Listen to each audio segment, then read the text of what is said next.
We doing everything they talk about. You know I'm everything a boss about. Not putting work and gotta talk.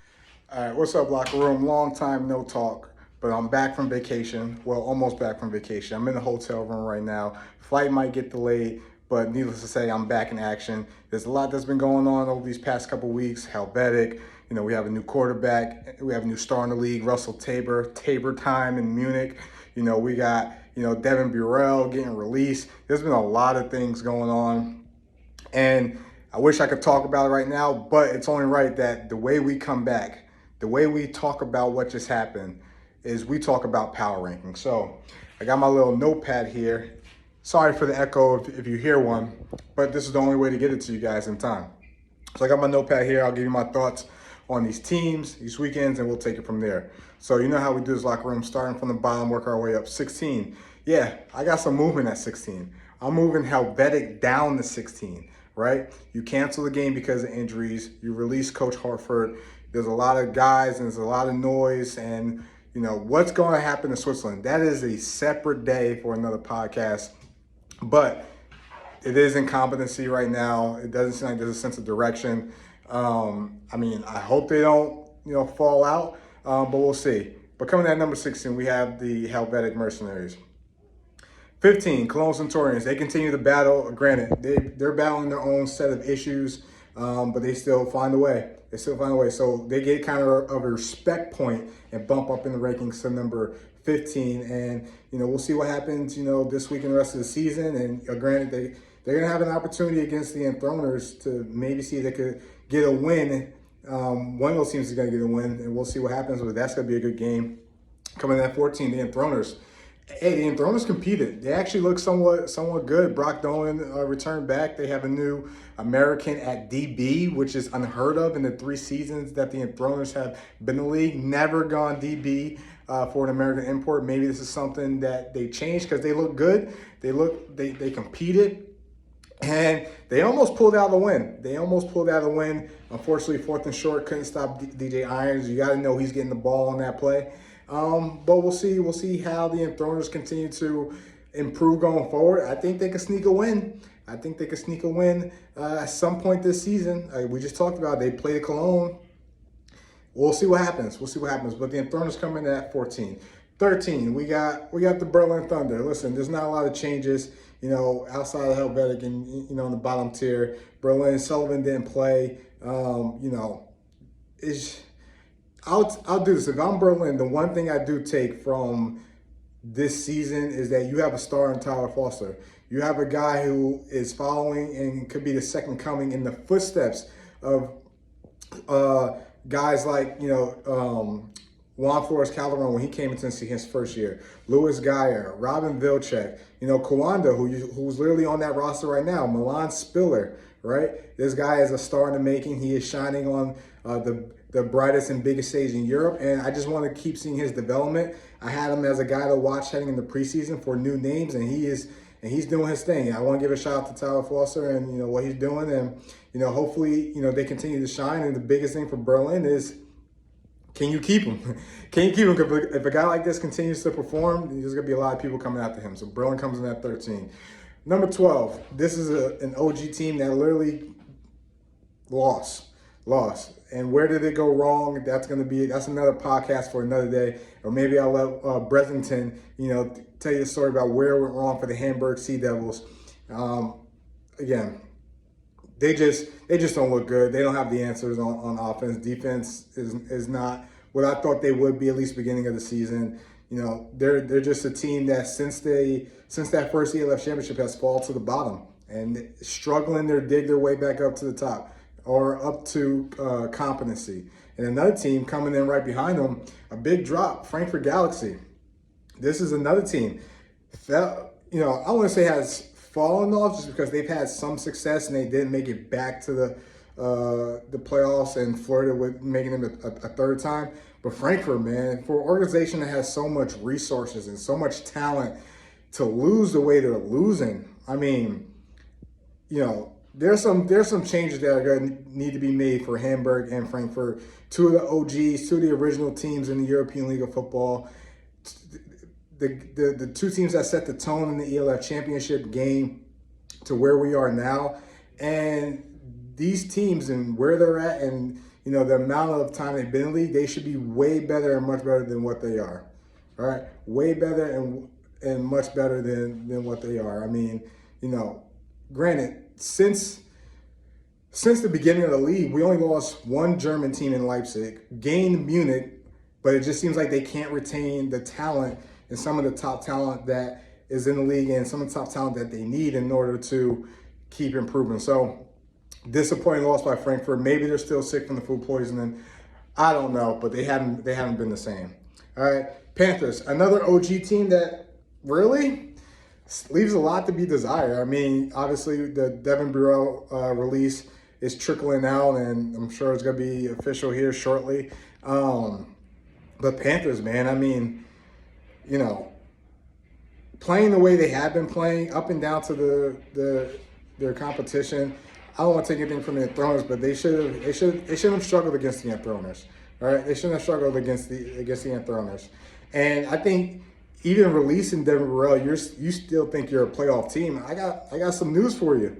You might not even be able to get past Prague, who's on a heater right now, right? Prague's on a heater right now, and in order to be a playoff team, you at least got to be 1-2 in your division. We'll see how the rest of the season plays out. But the Panthers, they leave a lot to be desired, man. Another team that's kind of falling off, and it's a shame because it's a shame to see all these OG teams fall the way they have been falling. Again, we talked about Hamburg, we talked about Berlin, we talked about Frankfurt, we talked about Rostov. That's half the league of the first year. Half the league of the first year has fallen off to the bottom tier of power rankings, and again, we'll see how it happens. And this is coming off a win. Coming in number 9, the Raiders. I'm glad they fought. To the end. The Raiders did show something, and the Raiders. These next 3 teams are kind of like in a bunch that you really gotta pay close attention to or swift out, right? A lot of people are saying this team's not better than this team, or this team's not better than this team. I think we're at a point where you could examine the full resume. You could counter reference, games where they play similar teams, and you could kind of see matchups and Raiders coming at number 9. Granted, yeah, they beat Madrid, but they almost gave that game away. I don't think they beat Prague right now, right? So they come in at number 9, and coming in at number 8 is the Prague Lions, a team that is currently on the rise, a team that is their best win of the season because the Frankfurt team that they just beat a top team in the league in Paris, right? And has tons of talent, and is a team that is is underperforming, but Prague don't care, right? Arthur Kingdom, Defensive Rookie of the Year, in my opinion. James Brooks, Assistant Coach of the Year, in my opinion. Javarian Smith, Comeback Player of the Year, in my opinion. Willie P, Offensive Player of the Year candidate. All candidates, in my opinion, right? Prague is the 2022 Barcelona Dragons in a 2025 version. Prague is a team that plays well. Prague is a team that is showing it can be done and providing stability and winning these games. And now they got a big one, because now they face the boys in purple, right? And granted, they didn't play horrible that week 1, but is Prague going to be able to pull this out? We shall see, but they're coming out number 8. And number 7, we just talked about Madrid. Hey, I've been hard on Madrid in the beginning of the season. I'll tell you what, Madrid is a team that is quietly trending in the right direction. The offense is on the heater. The defense is playing better. They were physical against Hamburg, and it showed. Edo Molino got carries. Owusu got carries, right?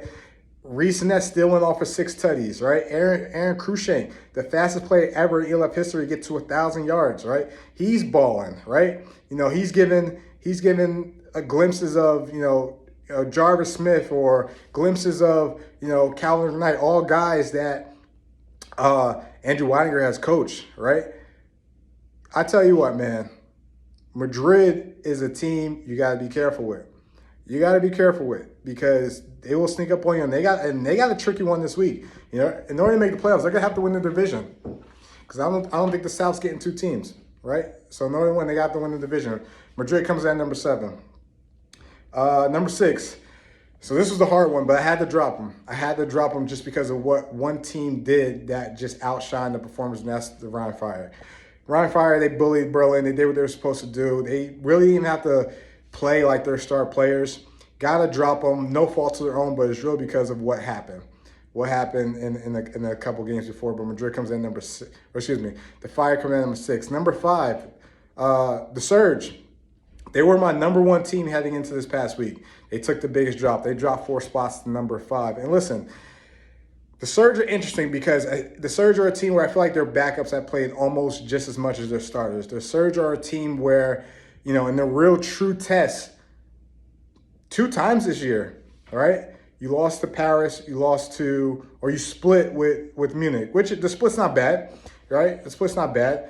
Frankfurt, that win is starting to get a little watered down based on what Frankfurt has shown, right? I don't think we haven't seen the full potential of the Surge. We haven't seen what this offense is in full force. Almost feels like they're holding back. The tricky thing with the Surge is that even when Munich would score, they would score right back. And almost like, all right, like, let's stop playing games. Let's score here. So they've proven that they could do it. This one slipped away from them this past game against the Munich Ravens. But Surge right now, if you look at the rankings, are in 6th. Can you imagine the playoffs without Stuttgart? Can you just imagine it? I don't want to see it because I think Stuttgart is one of the top teams, but we'll see how everything pans out because there's a lot of teams fighting for 2 spots.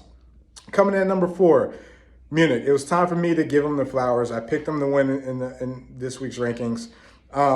We got a new star, and he's here for 3 years, and that's Russell Tabor. Hey, Tabor time, right? He balled out again. Some errors, a couple interceptions, but when the lights were brightest and it was time for him to put on, he was able to lead his team to victory. I think Kyle Callahan did a great job of calling plays. I think one play or one throw Russell or Kyle would like to have back would be that last interception. The last 4 minutes of that game was crazy. I got to give Kyle a lot of credit. He made some calls in that game, and plays to build off those calls. And again, I'm an advocate for Kyle. I feel like he should be a head coach this year. Kyle Callahan, offensive coordinator for Munich Ravens, is who I'm talking about. And man, I kudos to Munich, kudos to the flock. Sorry, Marcus. But Munich, well-deserved win. And Munich Surge is literally my favorite rivalry, my favorite game in the ELF. I look forward to that game, and I'm continuing. So Munich comes in number 4. Number 3, Paris. Man, listen, this is one of those things where you got to look at the full resume. You got to look at the teams that Paris beat, who they lost to, how much they lost by. And granted, I ding the Fire for beating a team that they should have, and I am crediting Paris for beating a team that they should have, mostly because of Stuttgart losing, which is opening up the spots. But Paris, again, if you look at their resume, it's much better than Fire. Paris is a legit team. They had another one against Helvetic this week, which they'll dominate. And Paris is really, we got to gear for that Paris Vienna game because that's going to tell us a lot. And the top's going to get even more shakier. So Paris comes at number 3. Number 2, we got the Vienna Vikings. They did what they're supposed to. They dominated. Beer Bomber dominated again. I said it on Bressington's watch along. Beer Bomber heading into the Raiders game. 17 catches, 274 yards, 7 touchdowns. He adds another 3. He just dominates the Raiders. I mean, it's hard to cover Vienna with a tight end like that and the weapons that they have, right? But listen, bro, the Raiders did a decent job. I mean, they hung in there.